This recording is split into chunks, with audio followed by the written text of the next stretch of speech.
Hey guys, welcome to another episode of How to Yard.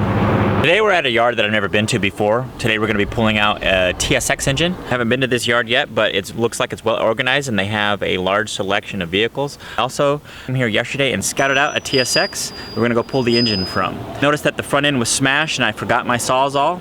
Came back, got the Sawzall, and I'll show you how to do that. Here we are, our 2004 Acura TSX. This is our K24A2 block that we want to take today. At first inspection, you can see the intake manifold is cracked. That's okay, we don't need it, which is fine, and we're gonna save some money on accessories because we're gonna pull that off. I came here yesterday to inspect this. Turns out I didn't bring my Sawzall, which I normally do. It needs to be part of my daily yarding tool bag. The core support looks like it was pushed up, so that's gonna make it a little bit hard to get the motor out. So I think what we're gonna end up doing is cutting the core support out, the radiator support, and maybe even this front bumper here, and then we'll be able to just pull the motor out this way. Fortunately, there's an A-frame just over there that we'll be able to use. It's not too far. This yard is well organized, but very big, and I don't see very many A-frames nearby, so I'm glad that one's there. All right, and one of our last videos I told you we need to grab this air intake temperature sensor. We're gonna pull that out and leave it on the harness. I do have to remember to grab that though, because we're not gonna take the intake manifold. We're not gonna take the power steering pump or the AC or the alternator or the starter. I'm gonna try to make this one as cheap as possible. The fact that it's missing an oil pan might make this a little bit less expensive. I believe they're charging near $200 for an engine. I talked to them yesterday to see what the prices would be with and without certain items, because I don't know them and I haven't been here yet. Maybe they're not willing to strike a deal with me just yet, but we'll see how that goes. So I think the first thing that we're going to start doing is cut the core support off. So I'm using the Milwaukee M18s, that's the 18 volt power tools here. They share the same battery. I really like this part. This is a really nice blade from Milwaukee as well. That's what we're going to use to cut this part off.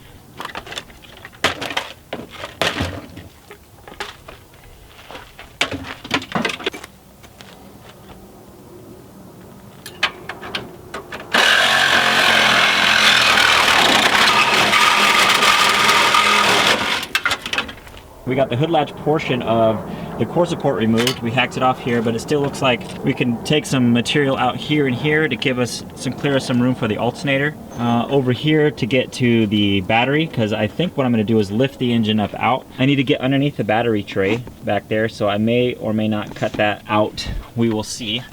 Let's see. So there's the motor mount. I pulled these engines out before with it smashed in this area, and it's really hard to get to and even hard to cut through a lot of the material because there's multiple layers of steel that are overlapped, and there's bolts that are hidden, and kind of some of the steel that gets crushed gets underneath the bolt and you can't get to it. So I'm not quite sure how difficult this is going to be yet, so I'm just going to kind of wing it.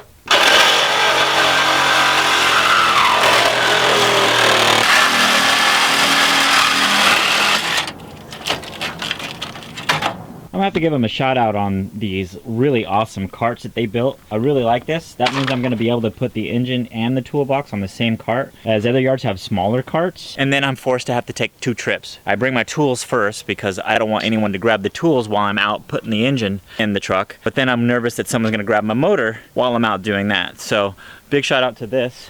Another tip is, if you're bringing a Sawzall and using one, make sure to bring spare blades. Some of these wrecks, you're gonna go through a couple of blades just trying to cut through all the material, and a lot of times you don't know what you need to cut, so you're gonna be running through a lot of blades just learning what you need to cut and what you don't. Here's a perfect example of what I was referencing to. When the vehicle gets hit, it folds around bolts that you need to be able to get to. This is a very minor example, but just to give you a point. So to be able to get the battery tray out, I need to be able to get to this bolt here.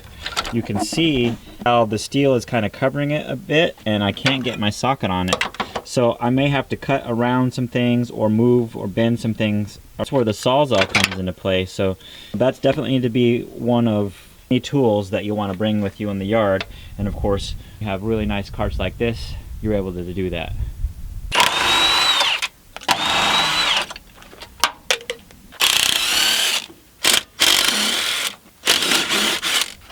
Along with the 1/2-inch impact, I also have a 3/8 impact. Today we got an early start, but that isn't always the case. And a lot of times we're in a rush for time. Any tools that help you move quickly is probably a good thing to bring.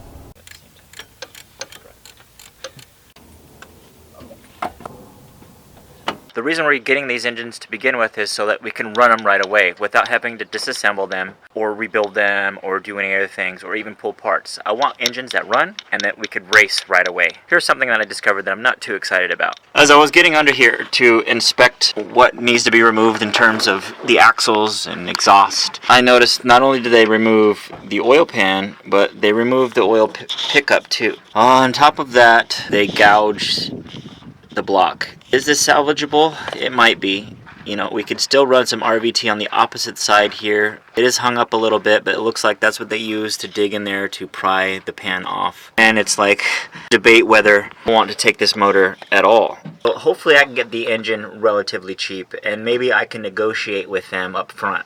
I'll pull the motor, go out there, show them the deal, see what kind of deal they can give me. Brian Gillespie says that you should at least take the head, then we get the TSX cams and rocker arms also. I'm hoping they give us a discount on that engine.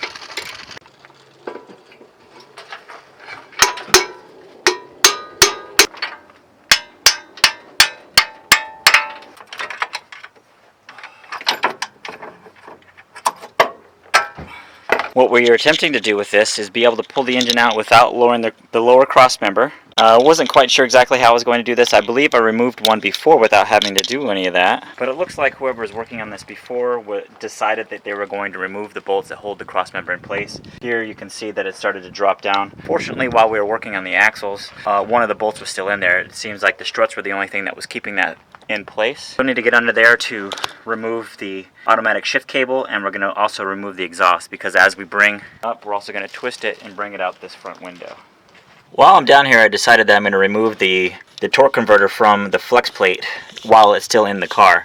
When you have this engine up on the hoist, it's going to be moving all over the place. Also, it doesn't have an oil pan, so if you were to set it down, you're going to get mud and everything else inside the block, and I want to try to keep it as clean in there as possible. So here, the engine's steady. It's going to stay where I need to. I'm also going to remove some other things that I'm going to have to take off anyways when it's out. So if I can get to them here where the engine is steady and sturdy and not going to be moving all over the place, this is the time to do it. Alright, this is just something I wanted to point out. As I was turning the flex plate to get to the other bolts, I can hear the compression of the engine with the oil pan off. Just listen.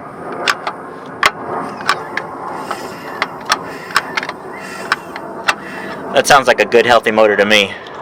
The automatic TSX intermediate shaft we don't need either, but this is another engine that would be wise to take the shoulder bolts out of, because these will work with your manual RSX base model and Type S intermediate shaft that most aftermarket motor mounts are making axles for.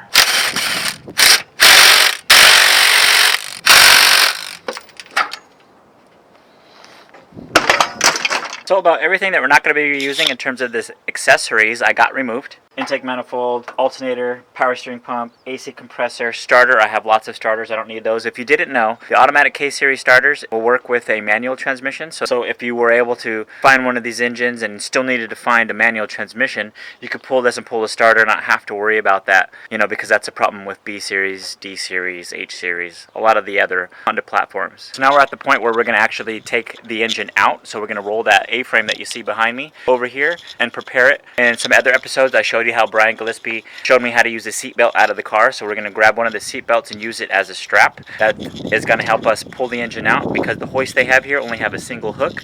That single hook would then grab the straps that we wrap around the motor mount and most likely the water neck on this engine.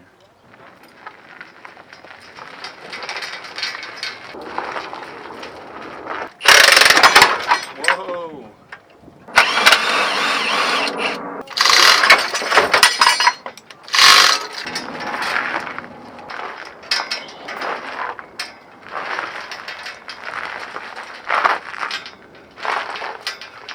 Here you see the engine's out now. The A-frame is pretty easy to use. This is our seatbelt strap that we're using. We just pulled this out of the front seats, cut it off, and used it as our engine hoist. Our flex plate is already loosened, so all we have to do is take out two bolts, two 17mm bolts that I left in place. Rear engine mount bracket here. We're going to disassemble it. We're going to take off the exhaust manifold as well. We're not going to be using that. So before we actually remove those 2 bolts out of the automatic transmission, it's going to want to slam down because there's nothing else holding it. So we're going to bring it down further, take the bolts out, and then it'll be able to easy to slide it up, keeping tension on the engine so that we can maneuver the transmission off of the block easy. But I want to keep the engine off the ground, keep dirt and debris out from underneath there because there is no oil pan.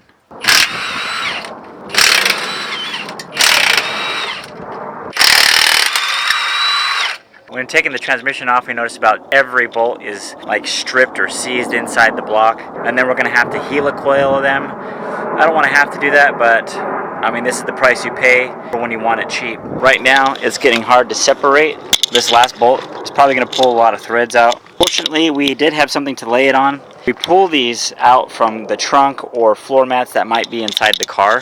So that's something good to keep the bottom of the oil pan mostly out of the dirt. Stuff's going to get in there anyways. We're going to make sure to clean all that out before we put a pin on it. I don't know how long it's going to be before we actually use this engine, so I'll probably end up just wrapping it in some plastic anyways, setting off to the side till we need it.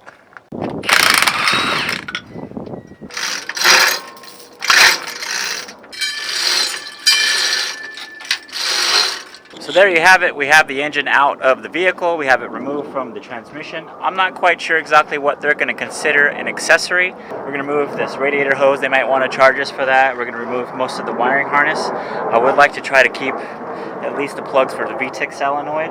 That would be nice, and at least the plugs for the coil packs.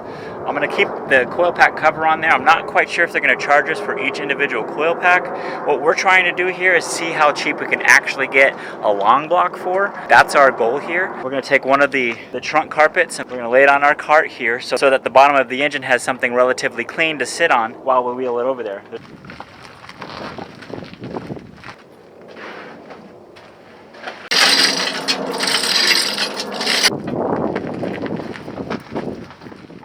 Okay, we made it out of the yard with our TSX K24 A2. I'm not too excited about what we ended up spending on it. It came to be over $260. I'm not too excited about that price, but I'm also spoiled. The yard I normally pull my parts from has a membership program that saves you 20% off all the retail prices. It costs $100 a year and has paid for itself time and time again. But this is something that we do regularly. Also, I don't have my business account set up with them. It just happened to be a day that I saw it and wanted to grab it right away, so I also had to pay taxes on it too. I'm definitely spoiled, but just say you were someone that had a TSX swap already and blew that motor. Another one from a JDM supplier may cost you over $1,000, and then you have to pay for shipping. This might be still a cheaper alternative. Just something to think about.